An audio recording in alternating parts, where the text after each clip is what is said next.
deal with the European Union with just days before reciprocal tariffs go into effect. Plus, Jeffrey Epstein's accomplice is asking the Supreme Court to overturn her conviction. And the suspect in a mass stabbing at a Michigan Walmart may face domestic terrorism charges. State officials outline next steps as they work to determine a motive. Newswatch starts right now.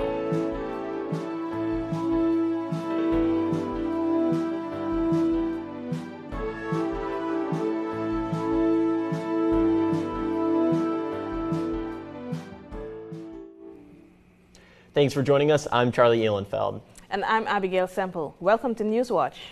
Athens extended its heat advisory warning for the next 2 days. With heat indexes reaching above 100 degrees, it seems like there's no end in sight to this heat. Forecaster Steve Nedlick has the latest on this week's soaring temperatures. Yeah, guys, we actually have a little bit of relief coming. We just have to be patient and get to about the middle of this week. But for right now, we're in the upper 80s and 90s with those air temperatures, and it's really not much better, especially with those humidity readings in the air. And again, because of that, all of southern Ohio is under a heat advisory, and actually parts of Jackson County are under an extreme heat warning. So we're going to see heat indexes up to 105, 110, so it's going to be a warm next few days. Now, with all of these warm conditions, we're seeing these pop-up showers move into our region, and they're going to be very slow moving. So anywhere where they do pop up, they're going to dump a lot of water just because they're not moving through our area very fast. As we move into tonight, they're going to lose their power, so we're going to see these thunderstorms move out, but they're going to give a lot of moisture to the area, so we are going to see some dense fog in the region. So if you're heading out the door late tonight, early tomorrow morning, it could be a little bit of an interesting drive, so give yourself a few extra minutes. These pop-up showers are going to last through the next few days because of this muggy air that's going to be sticking around, and with that, this heat wave is going to last till about the middle of the week, so stay tuned for my full forecast when we break down when we're going to cool down. Thanks, Steve. With high heat sticking around in our region for the next few days, local groups are giving tips on how you can stay safe. Officials say to drink lots of water, stay out of the sun, and check in on young kids, pets, and elderly neighbors. To avoid heat-related illnesses like heat stroke and heat exhaustion, you should wear loose, lightweight clothes and limit strenuous activity to early morning or evening. If you need places to go to beat the heat, you can check out the locations on your screen. The Stimson Avenue Bridge will be closed tonight. The bridge will be closed from 10 p.m. to 8 a.m. tomorrow because of construction for the Stimson Avenue Bridge Improvements Project. There will not be any through or emergency traffic. Drivers are asked to avoid the area. Ohio State troopers returned from Texas today. Members of Ohio Task Force 1 and Human Remains Detection Canines landed in Dayton just hours ago. Earlier this month, officers were deployed to aid in search and rescue efforts after the deadly flooding in Texas. Ohio was one of the 26 states that sent emergency response teams. In a statement, Texas Governor Greg Abbott thanked the troops for their support. A former Columbus police officer is sentenced to life in prison today for the murder of Andre Hill. Back in November, Adam Coy was found guilty of murder, reckless homicide, and felonious assault. In December 2020, Coy fatally shot the unarmed 47-year-old while responding to a suspicious vehicle call. Coy will be eligible for parole in 15 years. The Franklin County prosecutor says Coy's sentencing is a step in the right direction. While there are no words that can erase the pain of his absence, today's sentencing affirms a critical truth.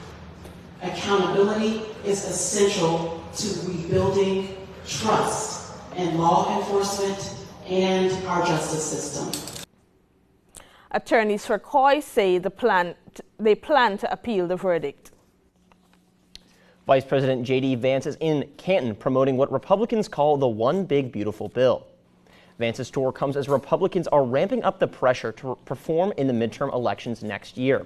Today's rally was held in District 13, a highly competitive district Democrats narrowly won back in November. He spoke to steel workers about the bill's tax benefits and the increase in take-home pay. Here's what the One Big Beautiful Bill means for you in very concrete terms. Number one, we're going to see take-home pay go up in the United States of America. In this district, probably $7,000, $8,000 per family over the next 3 to 4 years. Recent polling shows the law remains unpopular with Americans. Vance also spoke to workers about the war in Gaza and the Justice Department's handling of the Epstein case. The vice president echoed President Trump's stance on Gaza, saying Israel needs to do more to let aid into the country. President Trump hosts European leaders in Scotland with just days remaining before a major trade deadline. Karen Kafa reports from the White House on the impact of Trump's trade policies. President Donald Trump still in Scotland on Monday, where he hosted the UK Prime Minister Keir Starmer at his golf resort. The two leaders talking about the hunger situation in Gaza and also their recent trade deal. Trump came into Monday's meeting on the heels of announcing a framework deal with the European Union that places a 15% tariff on most goods coming from the 27-member EU and lowers the risk of a transatlantic trade war between two entities that exchanged nearly $2 trillion worth of goods and services last year. Trump on Monday also touted the framework the U.S. and UK came to last month. You got it done, so I want to congratulate you on that. And it's a great deal for both. It brings unity. We didn't need unity, but it brings us even closer together, I think. It's good for both parties. Meanwhile, key members of Trump's trade team in Sweden Monday for a new round of talks aimed at extending the current trade truce between the U.S. and China that has temporarily dialed back triple-digit tariffs until August 12th. The White House faces another self-imposed deadline on Friday, August 1st, for settling tariff rates for more than 200 U.S. trade partners. The deadline will cap a blockbuster week that will also see an interest rate decision from the Federal Reserve on Wednesday and the second quarter GDP report, the look at U.S. economic growth during April, May, and June, and the July jobs report on Friday morning. Also on the agenda for Trump and Starmer on Monday, the increasingly dire humanitarian situation in Gaza. Trump pushed back on comments by Israeli Prime Minister Benjamin Netanyahu that there is no starvation there and said the U.S. will set up food centers. At the White House, I'm Karen Kafa. President Trump's legal team is asking for a quick turnaround for Wall Street Journal owner Rupert Murdoch's disposition. The president has taken legal action against the paper, its parent company, and Murdoch over an article claiming Trump had ties to the late convicted sex offender Jeffrey Epstein. Court filings show Trump's legal team asked to question 94-year-old Murdoch within 15 days because of his age. Analysts say depositions like this usually are not granted before a judge decides whether the case is valid enough to go to trial. The Wall Street Journal denies any wrongdoing. The attorneys for Jeffrey Epstein's former girlfriend, Ghislaine Maxwell, are urging the Supreme Court to overturn her sex trafficking conviction. Maxwell's attorney claims she was covered by an agreement Epstein made with federal authorities that shielded her from prosecution. Maxwell recently met with Deputy Attorney General Todd Blanche for questioning, amid a political firestorm over the Trump administration's handling of the Epstein files. President Trump still has not clarified if he would pardon Maxwell. Well, I'm allowed to give her a pardon, but nobody's approached me with it. Nobody's asked me about it. Right now, it would be inappropriate to talk about it. Maxwell is currently serving a 20-year sentence in federal prison for carrying out a years-long scheme with Epstein to groom and sexually abuse underage girls. The Supreme Court will likely decide this fall whether to hear her case. A federal judge blocks President Trump's so-called Big Beautiful Bill that would defund Planned Parenthood's health care services. In today's ruling, the judge said patients would likely suffer from the disruption of medical services. The measure, bars Medicaid users from coverage with a health care provider that also provides abortion services. Last week, the judge ruled the Trump administration could not enforce the funding ban against those organizations.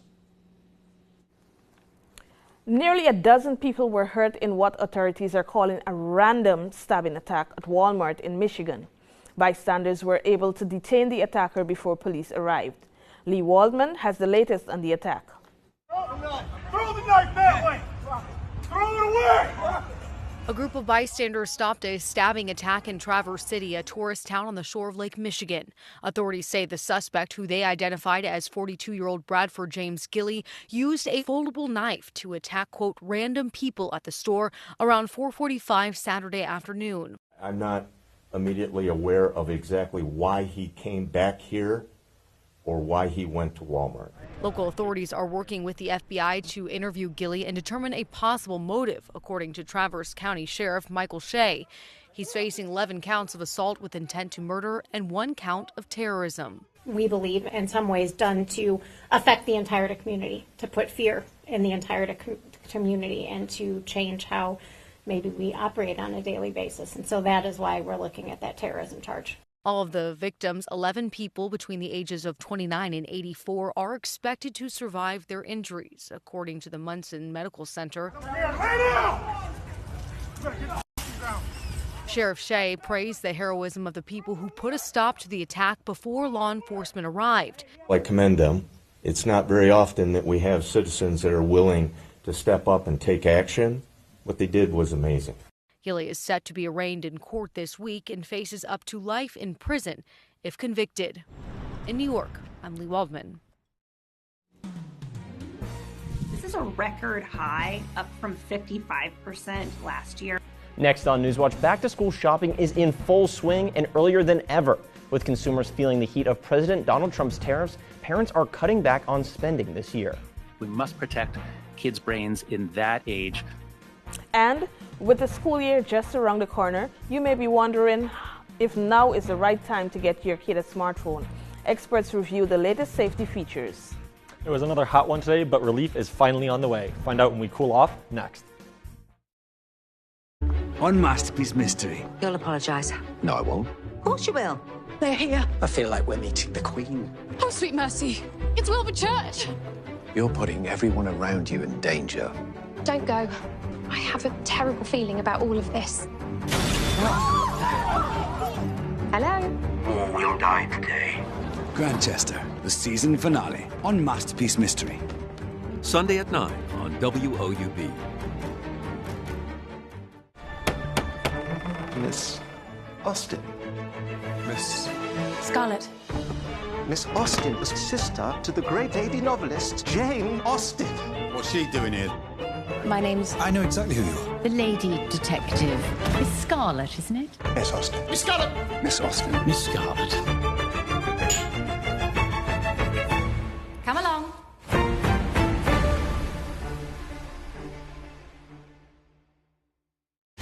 Make way for the Queen. The people love you.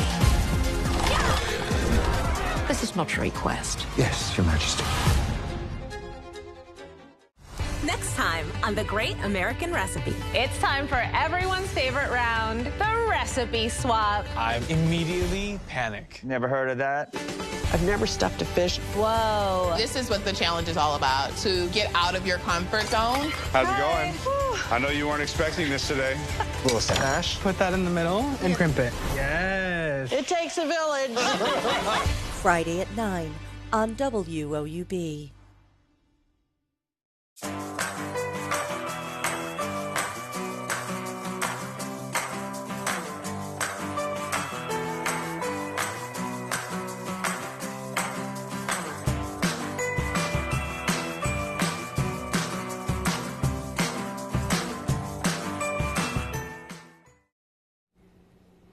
With the last few weeks of summer flying by, consumers are gearing up for the school year and curbing their spending.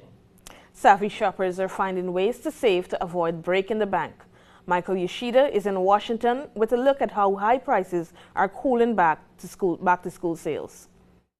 It's almost that time of year again. With school supply lists in hand, parents are already beginning to shell out big bucks on books and bags, pencils and paper, crayons and calculators. Over 2/3 of shoppers have already started picking up items for the season. This is a record high, up from 55% last year. Catherine Cullen of the National Retail Federation says shoppers are bracing for the potential impact of tariffs. Consumers are trying to get ahead of any potential price increases by shopping a little early, particularly for key items like apparel, electronics, and dorm furnishings. A new survey from Deloitte found the economic uncertainty, coupled with higher prices on just about everything, is also leading many consumers to cut back.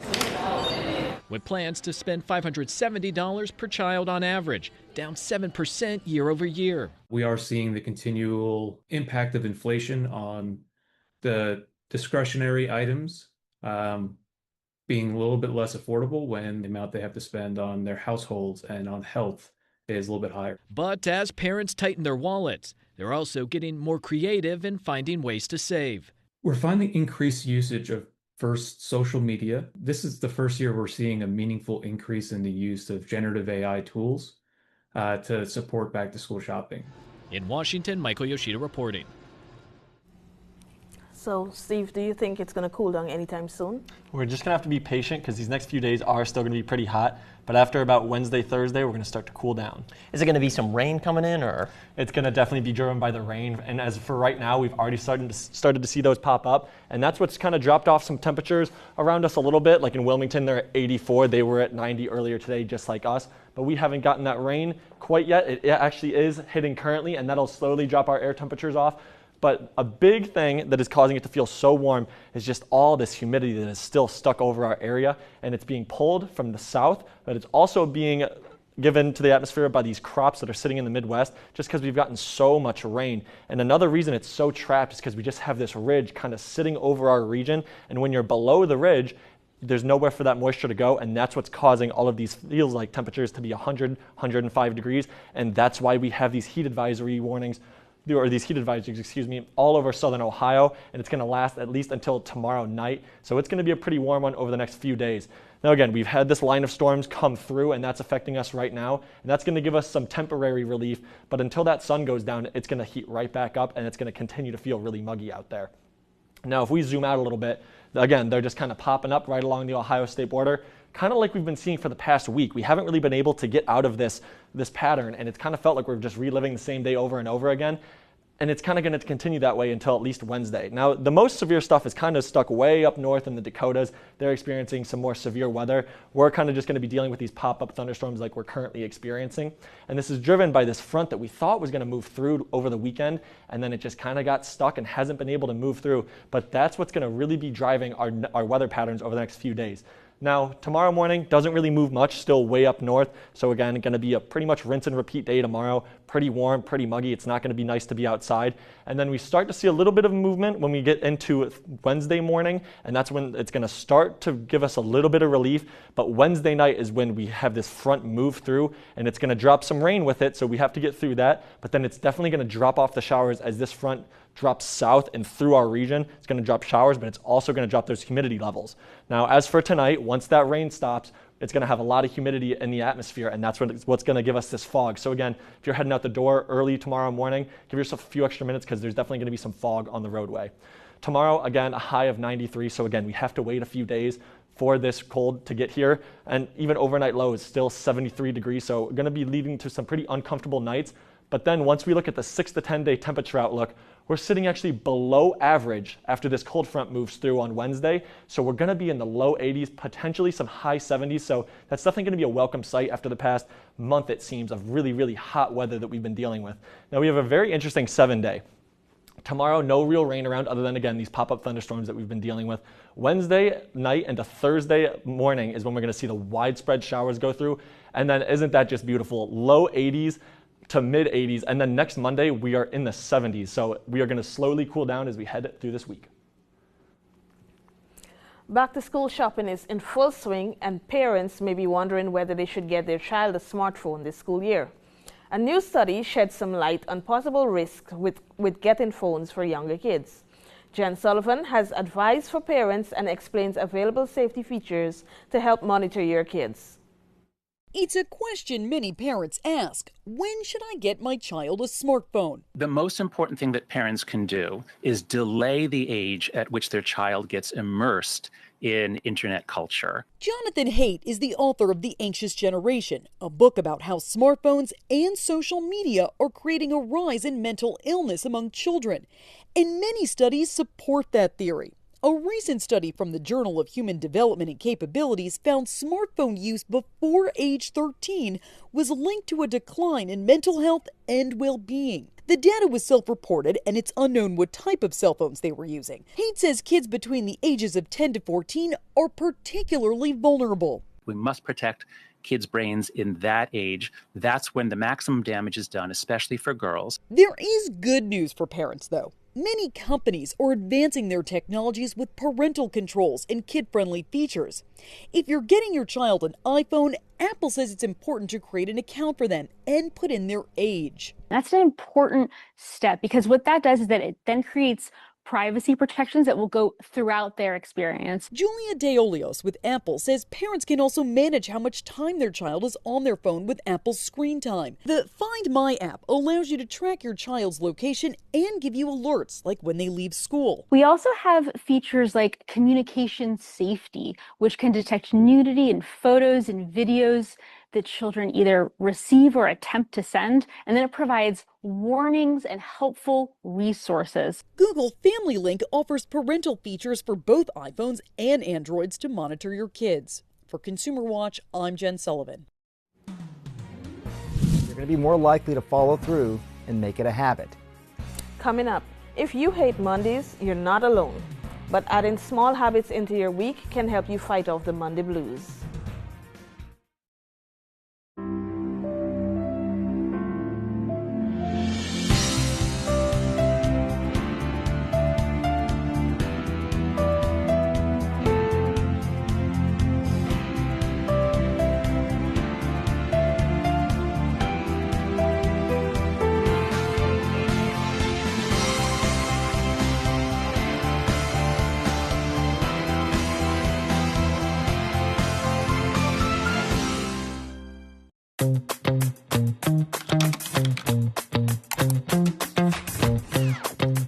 PBS viewers believe that businesses that sponsor PBS on WOUB Public Television have a commitment to quality and excellence.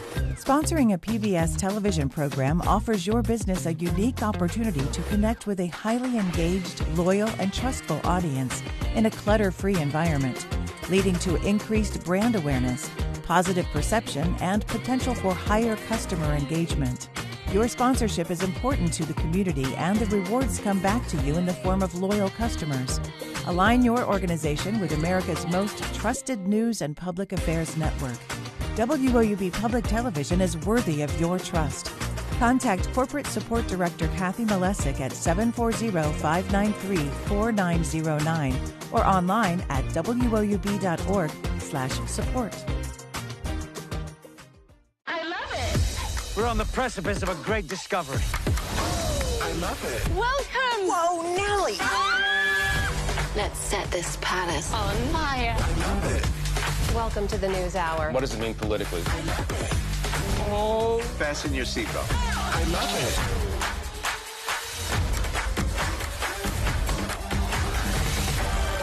I love it. Delighted to hear it. You make a good team.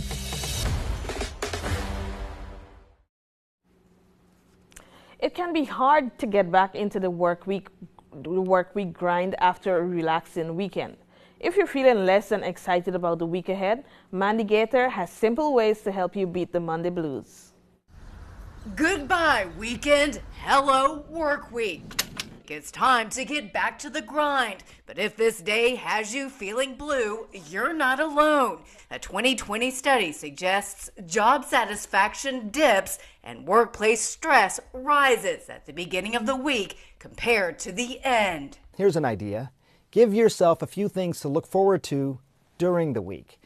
Things that might make you happier and feel more fulfilled. Dr. Sanjay Gupta says if you're longing for the weekend, booking activities during the week can help ease the Monday blues. That could include playing a sport, doing trivia, or joining a book club. If the activity includes other people, you're going to be more likely to follow through and make it a habit. Gupta says to also consider challenging yourself to try something new, like learning a language. Adding commitments to your week may be hard at first, but additional goal-focused activity can actually give you more energy. Finally, Gupta says to help yourself get through the work week by adding positive interactions throughout the day.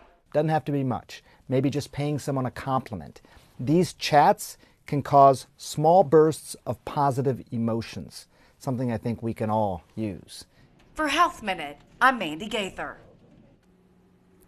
Health and Human Services Secretary Robert Kennedy Jr.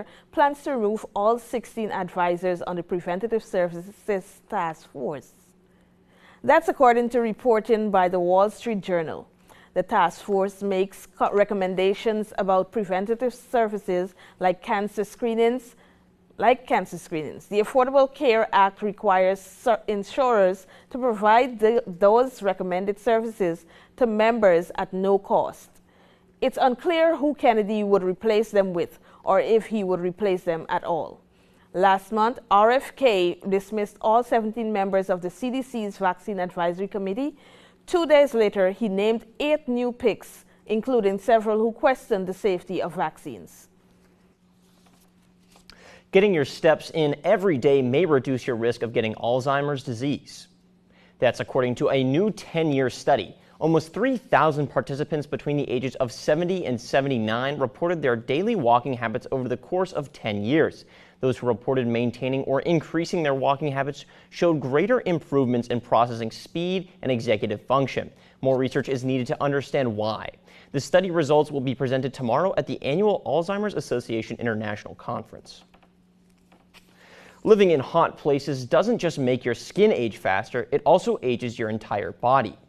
That's according to a new study that found extreme heat makes you age more quickly. Researchers looked at more than 3,600 people over 55 years old. They found people who experienced at least 140 days of a heat index over 90 degrees aged up to 14 months faster than those who only experienced 10 such days per year.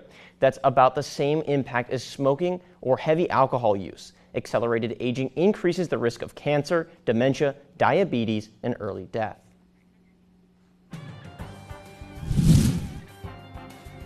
We'll be right back, but here's a look at what's coming up next on WOUB. New York City is driven by the real estate business. My home was taken away because of deed fraud. With the property values going up, the sharks come out. Their interest is prime real estate. They want to push out the community. They're literally robbing people. Our landlord does not want us in the building. They don't care if they're taking families' homes away. This is a business to them. Tonight at 10 on WOUB. The epic story of the remaking of the Middle East. We will not let the world's most dangerous regime get the world's most dangerous weapons. They only understand the language of threat and force.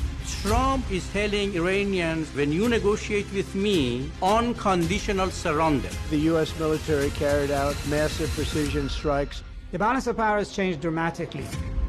Tuesday at 10 on WOUB. Welcome to the age of humans. Extinctions didn't stop happening at the end of the Pleistocene. That word extinction, it's the worst of all environmental sins. Could you imagine that you are watching the last of their kind? I think I just fell in love. We are creating new tools that can be applied to stop extinctions from happening today. The first thing that you need to change is the people. Wednesday at 9 on WOUB. The British Empire, the biggest there has ever been, ruled over a fifth of the world's land surface and almost a quarter of its people. But how did a tiny island off the coast of Europe claim power over so much of the world? These questions are today more contested than perhaps ever before.